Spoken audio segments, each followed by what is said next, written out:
Alright girls, take 253. This will be no cuts, so I can just upload it to YouTube and send it to everyone. So, two things I want to talk about today. Formation and goal kicks. First of all, formation. This is our formation since the start of the season. I am going to change it for two reasons that I'll talk about now. So the first reason is our formation when we're in an attackive position. So a lot of the time, in an attackive position, we come into a scenario where either our striker is isolated or a winger is isolated. So what I saw this Friday in particular was a winger would make a good run up here and there wouldn't be any option in the box, or they'd be cut off by having maybe 2 or 3 defenders on the inside here and one here. In a normal scenario, we'd have a side back coming up and helping her out.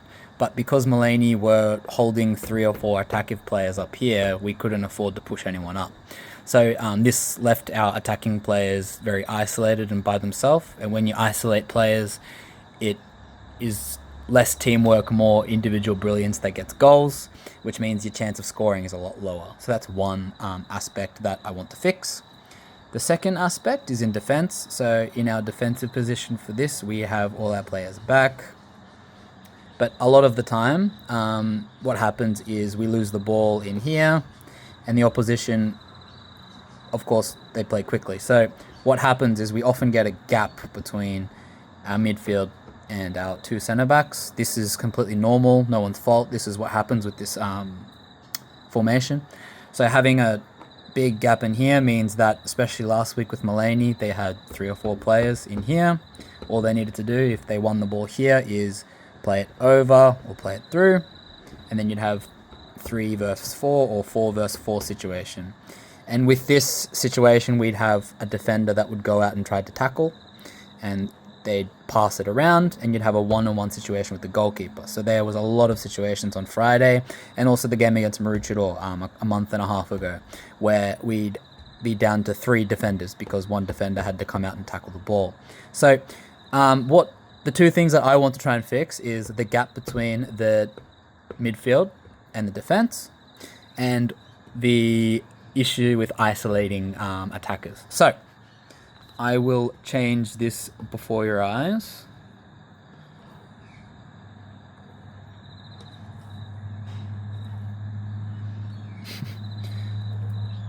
I'm doing this while looking at my screen, so it's a bit wonky.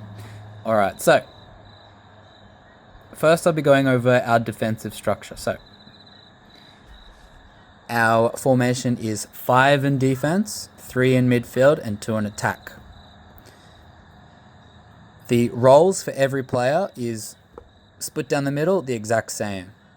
But the most important roles are the 2 in the center here. So you have center defender, which will be making sure both girls beside her are in line with her.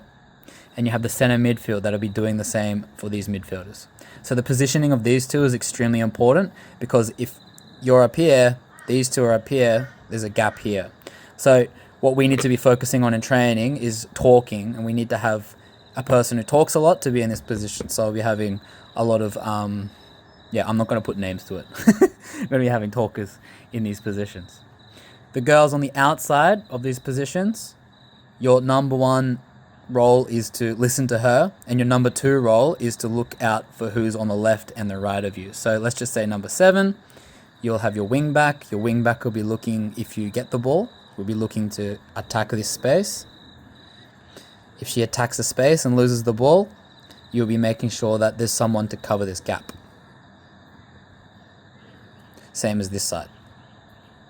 And then you'll have these 2 wing backs. So I guess the special thing about this formation is that you have 5 people in defense. So you have 3 center backs and you have 2 wing backs. These wing backs, you start off very defensive, but if for example, if we win the ball here, you'll be running up the sideline and running into space. So these 2 wing backs will be doing a lot of running.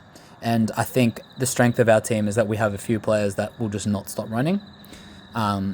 And we should be utilizing these strengths and also providing an extremely solid defense and center options for just in defensive scenarios. So that's your defensive structure. In the attacking structure, so we're going to push up. Let's just say that we have played out and 2 strikers go up and these 3 midfield go up, and you'll have these 3 defense here.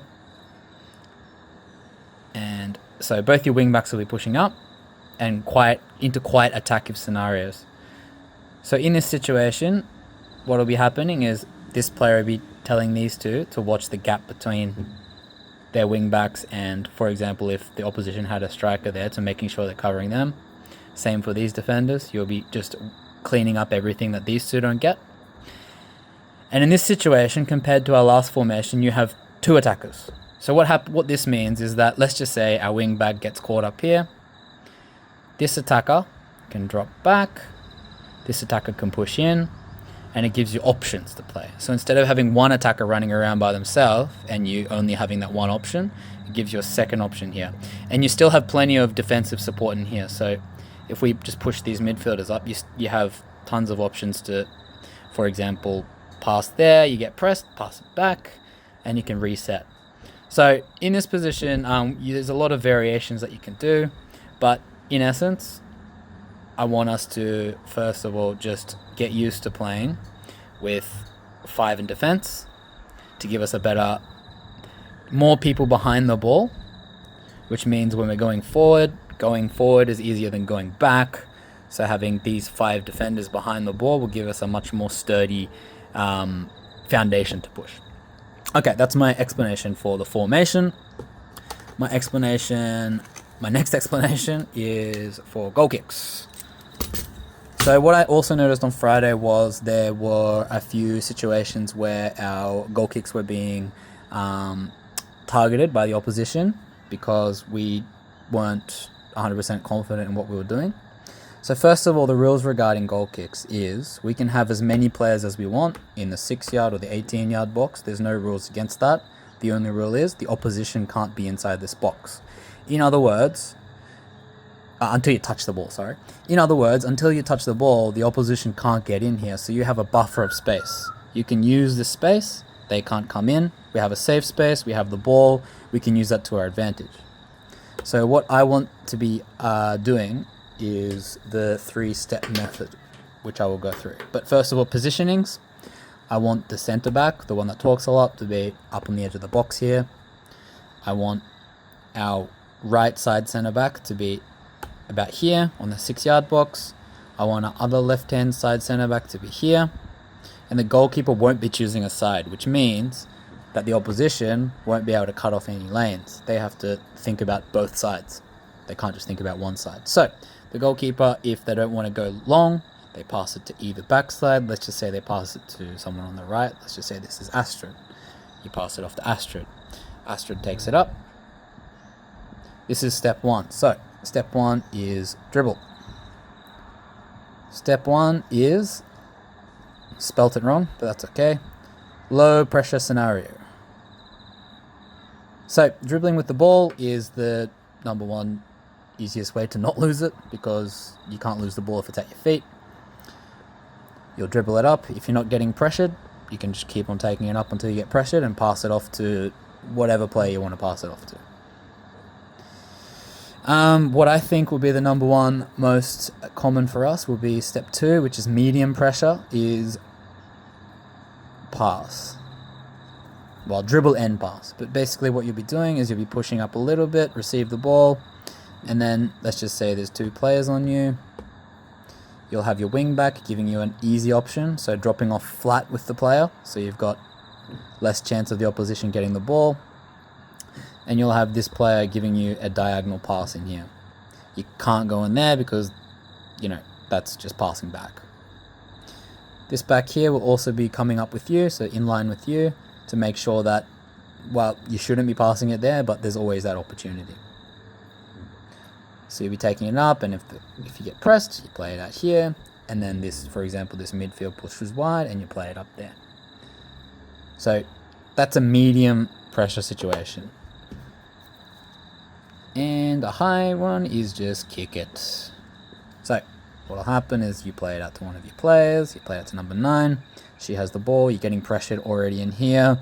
and there's a player here marking her, and there's a player here, what you need to do is kick the ball either in here, or if there's no other option, kick it out, because it's better safe than out. Never ever pass it into here. This is your danger zone. Don't ever pass it into here. Okay, that is the two things that I wanted to talk about today, and I managed to do it in 10 minutes, whereas all my other takes took about 25 minutes. So, hope everyone has a lovely rest of the day. Bye.